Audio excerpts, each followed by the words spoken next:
Hey guys, so this video is going to be about interior estimating. Now we're just going to kind of dive right into it here. So the first thing I just want to say is that interior estimating sucks.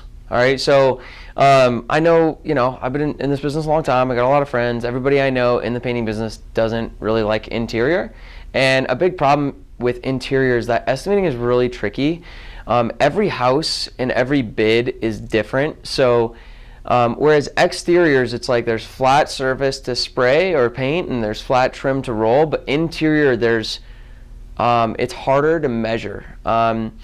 So for example, in this estimating, we're going to use square footage of the floor, but the problem with using square footage of the floor is that it doesn't account for how high ceilings are.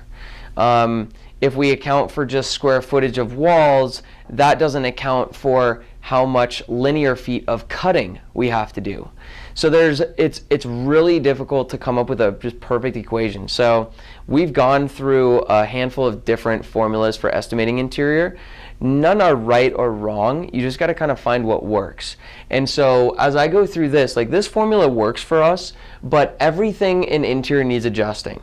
Okay, so we haven't come up with a formula that just works 100% of the time and is simple. I mean, I think we could probably make something really, really complex and crazy, but we also don't want to spend 2 hours at a customer's house doing an estimate. So this is going to be like a base price, and then you'll just need to adjust. So this is also another reason why we don't like doing interior, but when you do run interior, 90% of your bids are going to work with this pricing, but occasionally there's going to be something you run into that's a little strange, like vaulted ceilings, or there's just going to be a lot of different things you run into. And so learn from it. If you underbid something, you'll pay a little more out, and then learn from it, write it down, and the next time you run into that, make sure to adjust the bid. In this situation, we're going to do floor square footage. We'll get to that in a minute though. Our bid, this one we're going to go through, this always includes 2 coats. This price includes materials and labor, and if there's any it doesn't really count prep work. So if there's a significant amount of prep work, you'll need to add time for that. If there's just a couple little nicks or dings, you don't really need to add anything for that. But if we're going to spend like hour or 2 or 3 hours prepping a room, certainly you need to add time for that.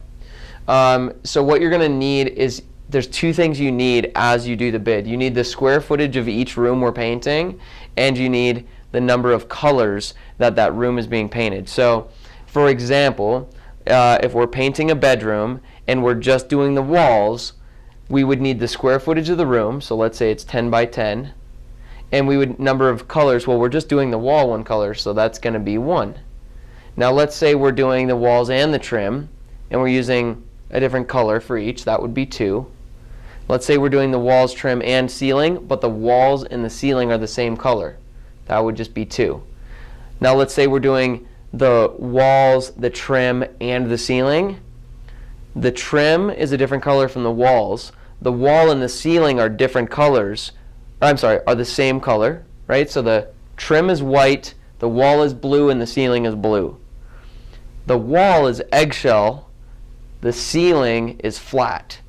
That's 3 colors, okay? Because the reason we need to know the colors is we multiply our square footage by a different number based on how many colors. More colors is more expensive because it takes more time. Even though the wall is blue and the ceiling is blue, since they're different sheens, we have to cut that line, which takes a lot more time. If we don't have to cut the line, we just roll right up and then we roll straight over, and it really doesn't take that much extra time to paint the ceiling. Cutting the line is what takes the extra time. So those are the 2 pieces of information we need. And so when I do interior bids, I do it room by room. All right, so we'll get to that in a moment. So this is the actual formula, okay? So this is how we come up with our cost, okay? If we're doing 1 color in the room, we multiply the square footage by $2. If we're doing 2 colors, we multiply the square footage by $2.25. If we're doing 3 colors, we multiply square footage by $2.75. So once we come up with that's going to get the cost for us. Then we multiply our cost by 2 to get our price. So here's a quick example of 1 room. Let's say we have a 10 by 10 room, and we're doing the walls and the trim, and they're different colors. 10 by 10, that's 100 square feet. 2 colors, 225. So we get times 225, we get $225. And then we multiply by 2, so it's $450 is what the cost is to paint that bedroom. And that's a 10 by 10 room, walls and trim. Okay? So that's it. So then how we do an entire bid is when I go in with a blank piece of paper and I draw the house. All right, and it doesn't need to be to scale or anything, but I literally draw the house. So we walked in the front door and here's the living room, here's a hallway, a bathroom, a bedroom, here's the kitchen and dining room, and here's another bedroom. And then there's like the hallway, right? So let's say in this example, we're doing these 4 rooms. Okay, and I don't know if you can see that well in the camera, but let's say we're doing these 4 rooms. This one's 15 by 15 and going 2 colors. This one's 15 by 15 and going 2 colors. This one's 20 by 10 going 3 colors. This one's 10 by 10 going 1 color. So the 10 by 10 going 1 color is times 2, that's $200 is our cost. The 20 by 10 that's going 3 colors, that's 200 times 275. So that's going to be 575? Yep, 575. And then, is that even right? I think that is yeah, that's right. Okay, and then this one that's 225 and 2. So we're going to multiply that by 225, and I can't do that math in my head, 225. And so these are our cost numbers, okay? So we take those and we multiply by 2. So this one's going to be $400. This 10 by 10 bathroom that's doing 1 color is going to be $400.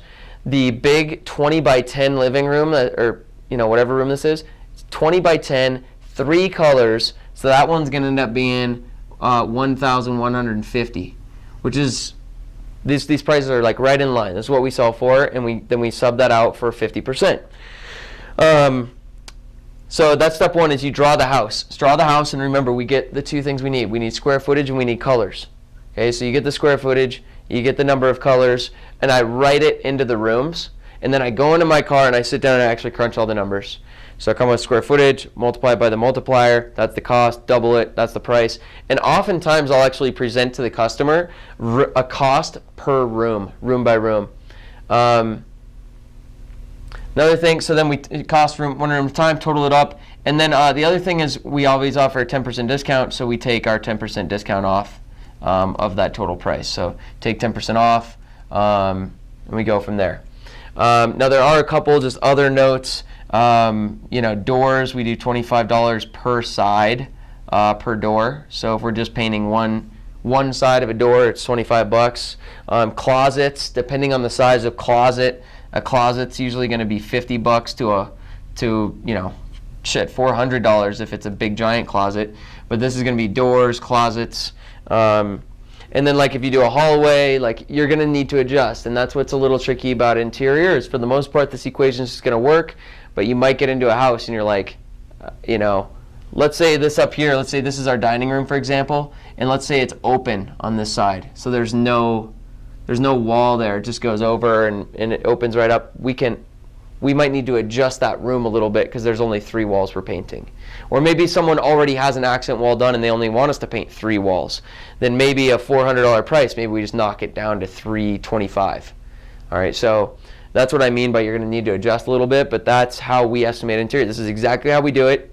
We don't like interior. We have more problems with interior than exterior because interior inherently is more of a pain in the ass, but we still make a lot of money doing interior painting, and especially in the winter when you need to do it, you got to do it, and this works for us, and it will work for you, and you will make mistakes. We still make mistakes. You learn from them, and you adjust.